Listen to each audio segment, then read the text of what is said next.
오늘 예수님에게 사람들이 아이들을 데리고 왔어요. 아이들을 데리고 와서 예수님이 만져주시기를, 쓰다듬어 주시기를, 한 번이라도 손을 잡아주시고 그들을 위해서 기도해 주시기를 원하는 부모의 마음으로 아이들을 데리고 왔습니다. 그런데 무슨 이유에서인지 예수님의 제자들이 그들을 막아서게 되지요. 제지하게 됩니다.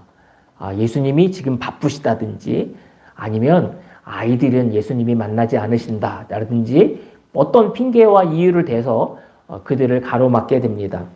이 모습을 지켜본 예수님께서 제자들을 책망하시면서 아이들이 내게 오는 것을 막지 말아라, 허락하라. 그러면서 그 아이들을 빗대어서 이렇게 말씀하십니다. 하나님의 나라는 이런 어린 아이들이 소유하게 된다. 이런 말씀을 하시면서 그 아이들을 안으시고 그 아이들을 축복해 주시는 장면이 소개되어져 있습니다. 오늘 본문에 보면 예수님이 이런 말씀을 하세요. 하나님의 나라는 이런 사람들의 것이다. 여기서 말하는 이런 사람들은 누구죠? 어린이들이에요. 자, 하나님의 나라, 천국. 하나님의 나라, 천국은 바로 이런 사람들의 것이다 라고 말했을 때 이거 무슨 의미가 있을까? 이게 무슨 뜻일까? 하나님의 나라는 어린 아이들만 갈 수 있다는 말일까? 그러면 이제 어린 아이의 때를 지나서 성인이 된 우리는 하나님 나라에 못 들어간다는 말인가? 하나님의 나라는 어린 아이들만 들어갈 수 있다는 말인가? 어린이들의 특징이 뭐가 있을까요? 어린이들의 특징. 이제 다 어린이 때를 지났기 때문에 다 까맣게 잊어버리고 한번 내가 어렸을 때를 한번 이렇게 생각해 볼까요? 아니면 우리 주변에 있는 아이들을 생각해 봅시다. 어린 아이들의 특징은 뭐가 있을까요? 어린이들의 특징은 순수하다, 천진난만하다, 정직하다, 겸손하다, 이렇게 표현할 수 있겠죠. 반대로 어른들은 어떨까요? 어린이들과 반대되는 어른들은 어떨까요? 솔직히 어린이와 비교되어지는 어른들은 세상에 때가 많이 묻어 있음을 부정할 수 없습니다. 속을 알 수 없을 만큼 순수함과는 거리가 먼 것이 어른들이지요. 일반적으로 어린아이와 같다. 예를 들어서 누구한테 참 당신 어린아이 같아요 라고 말했을 때는 두 가지 의미가 있어요. 그죠? 긍정적인 의미가 있어요. 당신 어린아이 같아요 라고 말했을 때는 어떤 의미가 있죠? 좋은 의미로 참 순수하시네요. 참 맑고 깨끗하시네요. 또는 순진하시네요 라고 하는 이런 의미가 있겠죠. 부정적인 의미로 어린아이와 같다라고 했을 때 참 당신 어린아이 같아, 애 같아. 야, 말투도 역시 좀 부정적으로 말하죠. 그때는 어떤 의미가 있죠? 미성숙하고 유치하고 좀 이기적이고 어리석다. 깨달음이 늦다. 애들 같아 라고 하는 사리 분별이 잘 안 되는 애들 같아. 이렇게 표현할 수 있겠죠. 어린아이 같다라고 하는 말은 사실 어떻게 들으면 어떤 상황 속에서는 좋은 긍정적인 말이 되기도 하지만 어떤 상황 속에서는 어떤 표현은 좀 부정적인 의미를 가지고 있어요. 그죠? 자, 그렇다면 성경에서는 어린아이들을 어떻게 바라보고 있는가? 성경에서는 어린아이들을 어떻게 표현하고 있는가 볼까요? 고린도전서에 보면 사도 바울이 이런 얘기를 해요. 내가 어렸을 때는 말하는 것이 어린아이와 같고 깨닫는 것이 어린아이와 같고 생각하는 것이 어린아이와 같다가. 그렇죠? 어렸을 때는 어린아이 때는 말하는 것, 깨닫는 것, 생각하는 것 모두가 다 유치해요. 그렇죠? 깊이가 없어요. 그런데 장성한 사람이 되어서는 어린아이의 일을 버렸노라 라고 말해요. 그렇죠? 성인과 장성한 사람과 어린 아이를 대조하면서 비교하면서 어린이와 어린이의 특징을 표현해주고 있죠.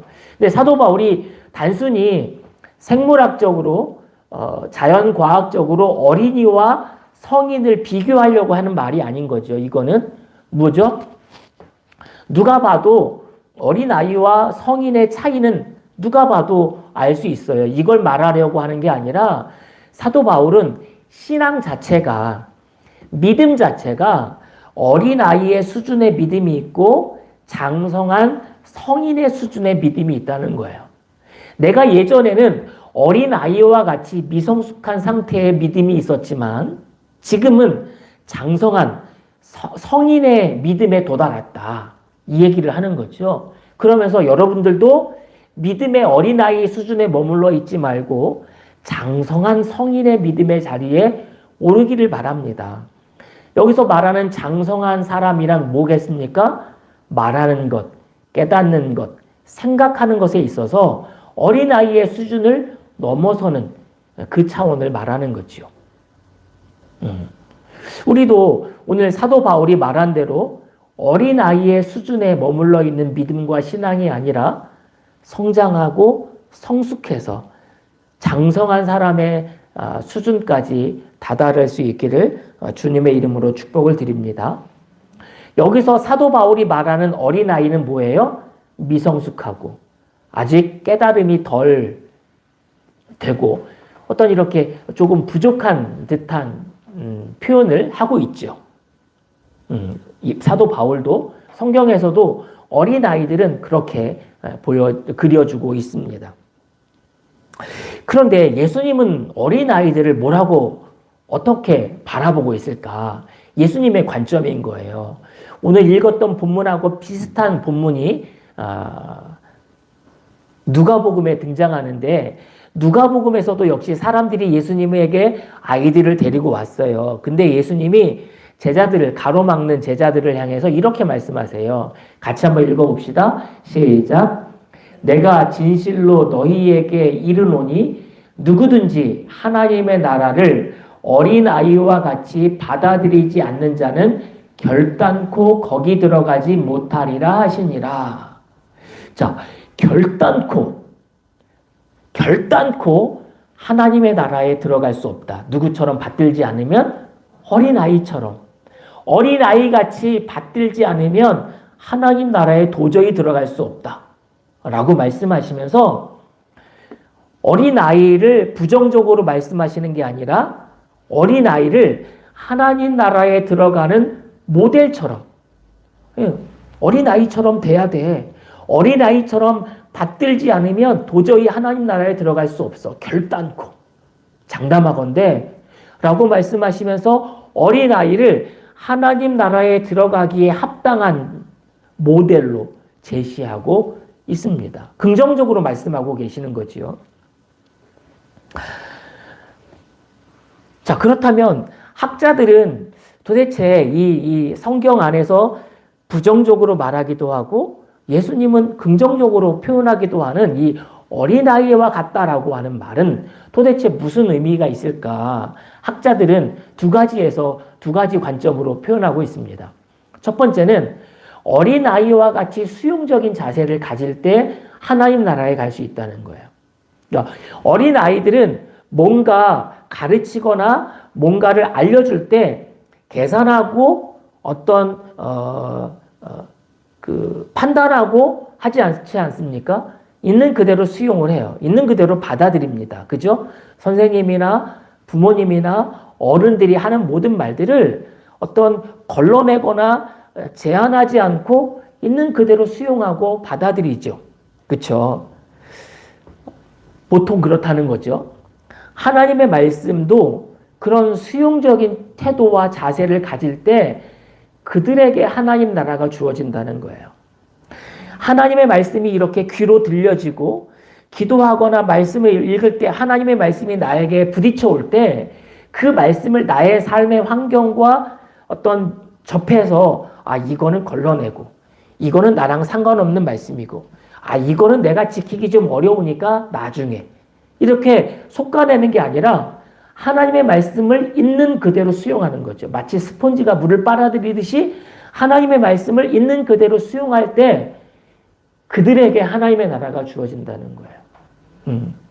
여러분, 우리는 과연 하나님의 말씀을 있는 그대로 완전하게 수용하나요? 그렇지 않을 때가 있죠. 이거는 참 내가 따르고 수용하고 순종하기에 좀 버겁거나 부담스럽거나 좀 어려운 말씀들은 걸러내죠. 솎아내죠. 그러면서 나에게 좋은 말씀, 내가 지키기 편한 말씀, 이런 말씀들만 골라서 받아들여요. 이런 사람들에게는 하나님의 나라가 합당하지 않다 라고 말하는 거죠. 학자들의 관점도 틀리지 않습니다. 여러분, 하나님의 말씀은 있는 그대로, 들려지는 그대로, 내게 전해지는 그대로, 다가오는 그대로 100% 수용할 수 있는 그런 믿음의 자세를 취하실 수 있기를 주님의 이름으로 축복을 드립니다. 두 번째로, 학자들은 어린아이들의 특징은 절대 의존적인 상태에 머물러 있다는 거죠. 한번 생각해 보세요. 어린아이들은 우리가 18세인가요? 17세인가요? 미성년자를 몇 세로 기준하고 있죠? 말 그대로 미성년자라고 하는 말은 스스로 뭔가 결정하고 판단했을 때 그것을 책임질 수 있는 나이에 이르지 못했다라고 누군가의 보호와 누군가의 어떤 지도를 받아야 하는 나이로 이렇게 제한하고 있지 않습니까? 그 말은 뭐죠? 스스로 자기 인생을 책임질 수 있는 수준에 이르지 못했다라고 하는 거죠. 그렇기 때문에 그 수준에 이르지 못한 사람들은 절대적으로 누군가를 의존할 수밖에 없어요. 부모의 어떤 재력에 의존하거나 부모의 능력에 의존하거나 이럴 수밖에 없는 거죠. 근데 그 성인이 된 다음부터는 부모에게 의존한다는 것은 아직 어린아이의 수준을 탈피하지 못한 거죠. 이제 성인이 되면 부모에게 기대거나 의존하는 것이 아니라 스스로 자립하는 수준으로 장성한 사람으로 성장해야 하는 거죠. 근데 그 전까지는 의존적인 존재예요. 특별히 어린아이들은, 갓난아이들은 100% 부모를 의존하게 되죠. 그죠? 이처럼 어린아이와 같다라고 하는 것은, 어린아이와 같이 하나님의 나라를 받든다라고 하는 것은 철저하게 하나님을 신뢰하고 하나님을 의지하고 하나님 앞에 믿음으로 나아가는 이런 상태에 있는 사람들만이 하나님의 나라를 소유하게, 하나님의 나라를 들어가게 된다라고 하는 말이라는 거죠. 틀리지 않습니다. 틀리지 않습니다. 그런데 과연 우리가 생각하는 그런 의미와 학자들이 생각하는 그런 의미, 예수님이 말씀하셨던 의미가 다 부합할까라는 생각을 좀 해보면서 한번 이런 생각을 해보는 거예요. 예수님 당시 어린 아이들은 어떤 그 위치에서, 어떤 사회적 신분에서 대우를 받고 있었을까, 사회적 신분은 어땠을까라고 하는 것을 추적해 보자는 거죠.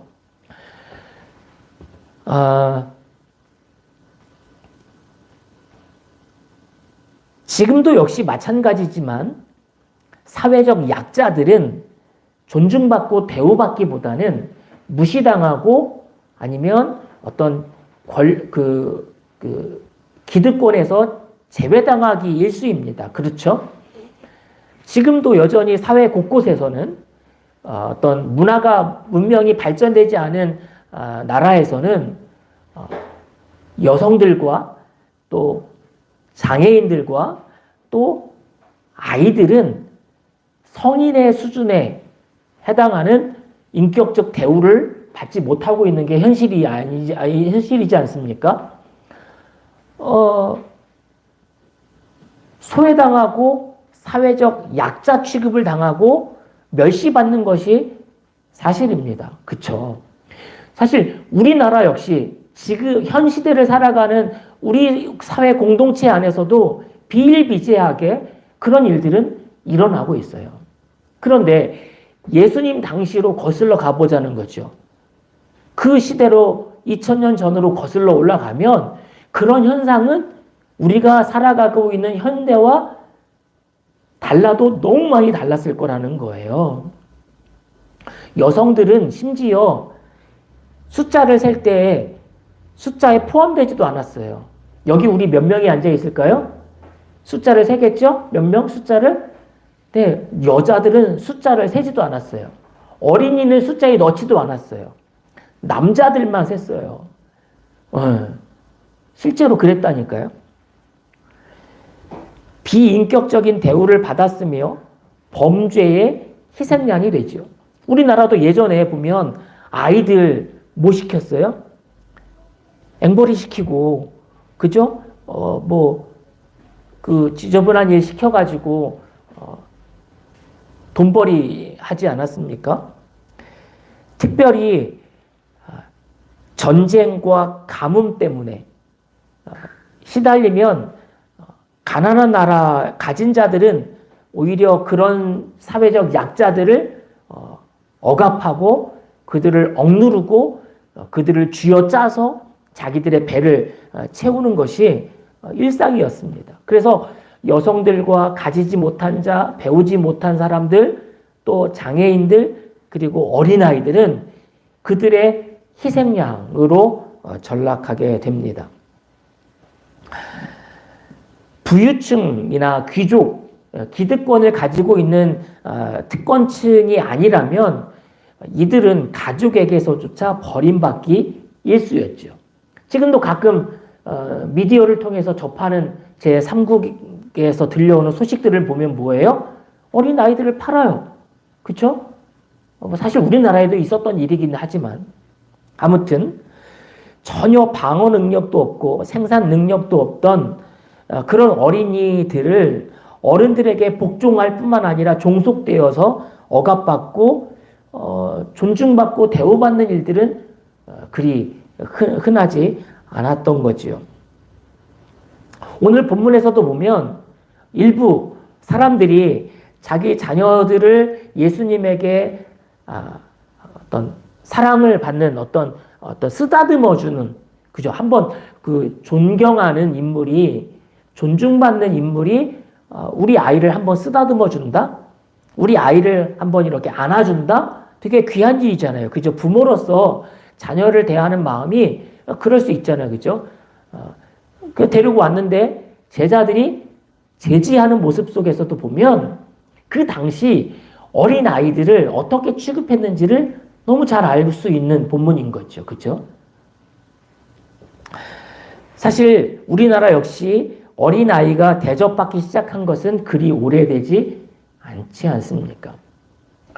그런데도 불구하고 오늘 본문에 보면, 오늘 본문 말고 예수님의 관점은 전혀 어린아이들을 그런 관점으로 보지 않았어요. 그러니까 2000년 전에 어린아이들 뿐만 아니라 여성과 장애인들을 사회적 관념이 존중받고 대우받는 대상이 아니라 멸시받고 억압해도 되고 착취해도 되는 그런 대상으로 여겼을 그 당시에 예수님은 전혀 다른 관점으로 어린아이들을 바라봤다라고 하는 거죠. 한 번은 예수님의 제자들이 예수님의 뒤를 따라다니면서 자기들끼리 이런 논쟁을 벌였어요.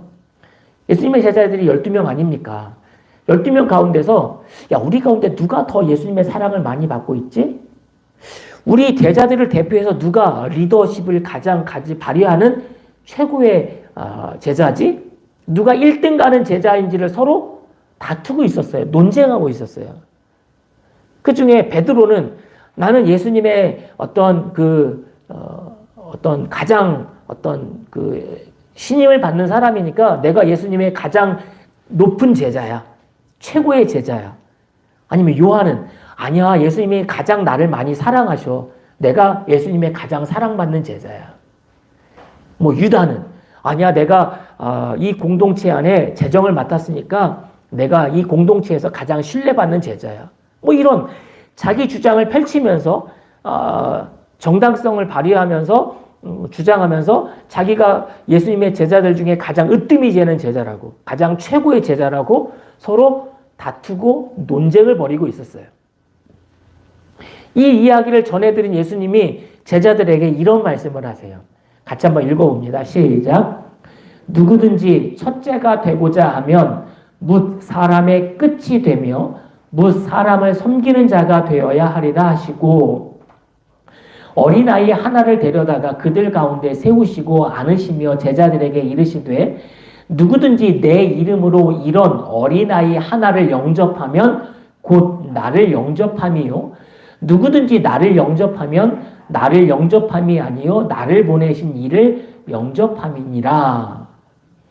여기 예수님이 가히 충격적인 말씀을 하신 거예요. 우리는 보면 그래, 예수님도 어린이를 사랑하셨지, 예수님은 어린이를 이렇게 존중하셨지, 당연한 것처럼 여겨지는 문화 속에서 이 본문을 읽기 때문에 예수님이 그런 생각을 하셨구나라고 생각할 수 있지만, 앞서 말씀드린 것처럼 2000년 전만 해도, 불과 200년 전만 해도 우리나라 안에서, 200년이 뭡니까? 몇십 년 전만 해도 우리나라 안에서도 어린아이들은, 여성들은 그렇게 존중받고 대우받지 못하는 상황 속에서 2000년 전에 예수님이 살던 그 사회 공동체 안에서 어린이들은 무시받고 탄압당하고 억압받기 쉬운 그 상황 속에서 어린아이를 영접하면 곧 나를 영접함이라. 나를 영접하는 건 둘째 치고서라도 어린아이를 존중해줘라, 영접해라. 아니, 어린아이를 무시하고 그들을 잘 이용해서 돈벌이로 착취해라, 이 말씀이 아니라 그들을 존중해주고 그들을 대우해주고 그들을 아껴라, 이 말씀을 하고 계시는 거예요. 가히 충격적인 거죠. 지금 현 시대에서 이 말씀은 우리에게 뭐 별로 충격적이지 않아요. 그렇죠? 그러나 예수님 당시 제자들이 이 말씀을 들었을 때는, 예수님 지금 제정신으로 말씀하시는 겁니까? 어린 아이들을 영접하라고요? 그들을 대우해 주라고요? 그들을 존중해 주라고요? 그렇게 하면 예수님을 영접하는 것이고, 심지어 그렇게 하면 하나님을 영접하는 거라고요? 아니, 애들이 뭔데 애들을 영접하는 게 하나님하고 연결시키시는 거죠? 충격을 받은 거죠. 그만큼 어린 아이들은 무시당하고 멸시당하고 착취당하고 억압당하기 일쑤였다는 거예요. 그런 상황 속에서 예수님은 뭐라고 그래요? 어린아이와 같이 하나님의 나라를 받들지 않으면 하나님 나라에 갈 수 없다는 거예요. 그러면 도대체 오늘 본문에서 보면 예수님은 어린이들을 하나님 나라에 들어가기에 합당한 모델로 제시하고 있음을 보게 되는 겁니다. 그럼 결론적으로 말씀드리면, 예수님의 관점은 어린 아이들을 바라보는 관점은 어떤 생물학적인 어린 아이 내지는 성장 발달 과정에 있는 어린 아이, 그들이 보편적으로 순수한 마음을 가졌다든지, 그들이 보편적으로 누구를 의존하거나 누구에게 수용적인 태도를 취하거나 그들의 더럽혀지지 않은 그런 순진한 마음을 소유했기 때문에 어린아이들처럼 되라는 말이 아니라, 당시 제자들조차 예수님을 따르는 이유를 뭐로 삼았어요? 이유를 뭐로 가졌습니까? 예수님을 따르다 보면 성공할 것이라고 하는, 예수님이 나라를 뒤집어 엎으셔서 왕이 되면 내가 한 자리 차지할 거라고 하는 어떤 신분 상승과 성공의 어떤 이유를 가지고, 목적을 가지고 예수님을 따라다녔거든요.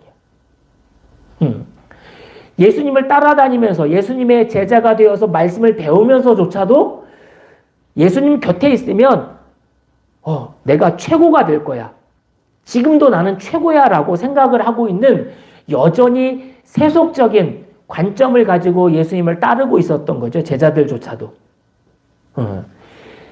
예수님에게 찾아왔던 많은 무리들이 예수님을 따라다니면 성공할 거라고 하는 어떤 뭔가 지금은 자기가 머무르고 있는 신분에서 뭔가 변화가 일어날 거라고 하는 기대를 가지고 따라다녔거든요.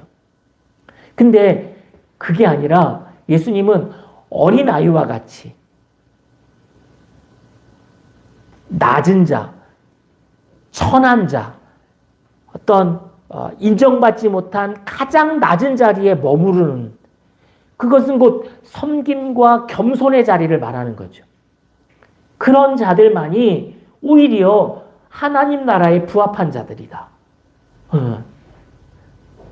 하나님 나라는 머리 터지도록 싸우면서 성공하려고, 신분 상승하려고, 최고가 되려고 안다라는 사람들이 차지하는 게 아니라, 그리고 기득권을 가지고 저 어린아이들을 무시하고 멸시하는 가진 자들이 취하는 것이 아니라 정말 절대적으로 약한 자, 절대적으로 하류층,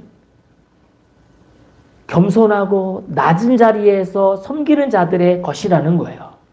그런 의미에서 어린아이들처럼 하나님의 나라를 낮은 자의, 겸손한 자의 자세로 받들어 섬기는 자만이 하나님 나라에 갈 수 있다. 하나님 나라는 저런 자들의 것이다 라고 우리에게 가르쳐주고 있는 거죠. 결국 예수님은 인성적으로 또는 동물학적으로 어떤 어린아이의 특징을 가르치시면서 그들처럼 선진해야 돼, 그들처럼 정직해야 돼 라고 말씀하시는 게 아니라 그들처럼 철저하게 낮아져야 돼. 어린아이들처럼 철저하게 무시당해야 돼. 그들에게 하나님의 나라가 주어질 거야. 이렇게 말씀하고 계시는 거죠. 예수님도 낮아지시다 못해 어디까지 낮아지셨습니까? 십자가 죽음의 자리까지 낮아지셨어요. 우리는 예수님을 따르는 이유와 목적이 뭔가요? 예수님을 통해 뭔가 더 성공하고, 예수님을 통해 뭔가 더 누리려 하고, 예수님을 통해 뭔가 더 많이 가지려고 하는 이 목적이 있다면 하나님 나라에 부합하지 못하다는 거예요. 오히려 예수님을 닮아 예수님을 따라가는, 좁은 길로 가고 더 낮은 자리로 내려가는 이러한 자세를, 이런 모습으로 예수님을 따라야 할 줄로 믿습니다. 그래서 우리는 신앙의 궁극적인 목표는 예수님을 닮아가는 거지 않습니까? 예수님의 뭘 닮아가는 거예요? 철저하게 낮아지고, 그죠? 철저하게 겸손하게 섬기는 자세.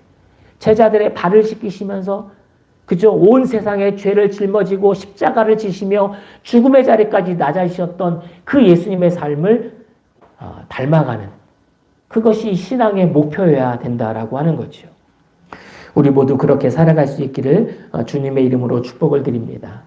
마지막으로 하나만 더 드리면요. 벽과 문이에요. 오늘 본문에 보면 세 종류의 사람들이 등장해요. 그죠? 첫 번째, 어린 아이들을 데리고 예수님께 나온 사람들이 등장하고, 그 사람들을 제지하고 그 사람들을 가로막았던 제자들이 등장하고, 또 어린 아이들을 품어주셨던, 그리고 축복해 주셨던 예수님이 등장해요. 자, 여기서 벽은 뭐죠? 내가 가는 길을 가로막는 장애물이에요. 그죠? 누구죠? 제자들이에요. 예수님께 나아가려고 하고, 예수님의 말씀을 들으려고 하고, 예수님 앞에 기도 한번 받으려고 진리를 찾아 나선 순례객들에게 장애물이 됐어요. 제자들이. 벽이 된 거죠. 아무리 두드려도 열리지 않는 벽이에요. 내가 누군가에게 벽이 되고 있지는 않는가. 그 벽이 아니라 열어달라고 놓고 할 때 열어줄 수 있는 문이 될 수 있는 삶. 누군가 진리를 찾아 헤매고 있고, 누군가 예수님을 찾아 방황하고 있을 때 여기로 들어오시죠. 여기를 통해서 예수님을 만나시죠. 라고 할 수 있는 문이 되어야 하는 거죠. 근데 오늘 예수님의 제자들은 문이 아니라 막힌 담이 되어져 버렸어요. 우리는 우리의 자녀들에게, 또는 우리의 이웃에게, 우리의 친구들에게, 우리의 가족들에게 벽이 아니라, 담이 아니라 문이 되어야 돼요. 그래서 예수님에게로 인도하고, 예수님을 소개하고, 예수님을 알리고 진리로 나아가는 길을 통로가 되는 그런 문으로 살아야 하는 거죠. 근데 오늘 예수님의 제자들은 예수님을 3년 동안이나 따라다녔고 예수님의 가르침을 직접적으로 들었음에도 배웠음에도 불구하고 문이 아니라 담이 되어버렸어요. 누군가 복음을 향해 예수님을 향해 나아가는 길에 막힌 벽이 아니라 문이 될 수 있기를 주님의 이름으로 축복을 드립니다. 진리를 찾고 갈급한 영혼이 예수님을 만날 수 있도록 그들을 예수님에게로 안내하는 그리고 길을 열어주는 문이 되어야 할 것입니다. 말씀을 정리하고 마무리하도록 하겠습니다. 오늘 예수님이 이런 자들의 것이다. 이런 사람들의 것이다. 뭐가? 하나님의 나라가. 하나님의 나라가. 이런 사람들은 예수님이 말씀하셨던 그 어린 아이들인데 그 어린 아이들은 뭐 생물학적으로 어떤 신체적으로 정신적으로 유치하고 순수하고 정직하고 그런 어떤 수준의 사람들을 말하는 게 아닌 거죠. 어린 아이들을 보면 얼마나 때가 많이 타 있어요, 그죠? 그죠? 어린 아이들이 하나님 나라에 합당하다라고 했을 때 그들을 순수하다, 정직하다 이걸로만은 정의 내릴 수 없어요. 왜? 어린 아이들도 정말 때가 타 있고 지난주인가요? 뉴스에 보니까 인터넷 미디어에 보니까 촉법소년인 것 같아요. 그죠? 뭔가 잘못을 해가지고 경찰서에 끌려왔는데 수갑을 채웠는데 경찰관을 향해서 발길질을 하고 수갑 풀어달라고 너무 꽉 채웠다고. 막 그 영상이 유포가 됐죠. 못 보셨나요? 뭐 몇 살인지 모르겠는데 미성년자인데 수갑을 채운 것 자체가 뭐 문제가 될 수는 있겠지만 아무리 뭐 난동을 피웠으니까 그랬겠죠. 수갑을 채워가지고 경찰서에 데리고 왔는데 이 아이가 막 경찰관을 복부를 막 발로 걷어차면서 이거 풀으라고 막 난동을 부렸던 영상이 공개가 됐어요. 근데 며칠 후에 더 놀라운 사실은 그 아이의 부모가 이 영상을 유포한 경찰관을 고발했어요. 왜 함부로 우리 아이의 영상을 이렇게 인터넷에 유포했느냐고. 그 경찰관을 찾아내서 문책하라는 어떤 고발성을 이렇게 접수했더라고요. 그 부모의 그 자식이 아닐까라는 생각을 좀 해보게 됐죠. 오늘 어린이 주일입니다. 어린 아이와 같이 순수해지자, 정직해지자. 이거 좋은 얘기긴 하지만 오늘 예수님은 어린 아이와 같이 이런 사람들의 것이다. 하나님의 나라가 라고 말씀하셨을 때는 그 당시 시대적 배경을 봐야 돼요. 사회적 분위기를 봐야 돼요. 철저하게 낮은 자리에서 무시당하고 멸시당하고 그렇게 하나님의 나라를 받들어 섬기는 자만이 하나님의 나라를 소유할 수 있게 된다라고 하는 말씀인 거죠. 모두 다 성공하고 싶어하고 모두 다 높은 자리에 정상에 오르려고 발버둥을 치는 이 시대 속에서 우리의 삶의 궁극적인 목적지는 예수님처럼 낮아지는 거예요. 예수님처럼 철저하게 낮아질 때 그들에게 하나님의 나라가 주어진다라고 하는 말씀을 기억하며 예수님을 닮아 살아가는 우리 모두가 되시기를 주님의 이름으로 축복을 드립니다. 기도하겠습니다. 하나님, 우리에게 과연 예수님을 닮아가려고 하는 열정이 있는가 돌아보게 하여 주시옵소서. 세상 사람들처럼 세상 사람들이 달려가고 목표로 삼고 원하는 것처럼 더 높은 자리, 더 많이 가지고 더 많이 누리는 자리를 탐하고 그것을 향하여 달려가고 있지 않는지요. 우리를 스스로 돌아보고 점검하게 하여 주시옵소서. 이런 자들의 것이다. 하나님의 나라가 이런 자들의 것이다. 라고 말씀하셨던 주님의 말씀을 기억하며 우리의 삶의 목표가 더 낮아지고 더 겸손해지고 더 섬길 수 있는 예수님의 자리까지 내려가게 하여 주시옵소서. 우리 신앙의 궁극적인 목적지는 예수님임을 잊지 않게 하여 주시옵소서. 비록 세상적으로 성공한 자리를 할지라도 비록 세상적으로 높은 자리를 할지라도 그곳에서 철저하게 낮아져서 예수님처럼 섬기는 삶을 겸손해지는 삶을 잊지 않게 하여 주시옵소서. 예수님의 이름으로 축복하며 기도드립니다. 아멘.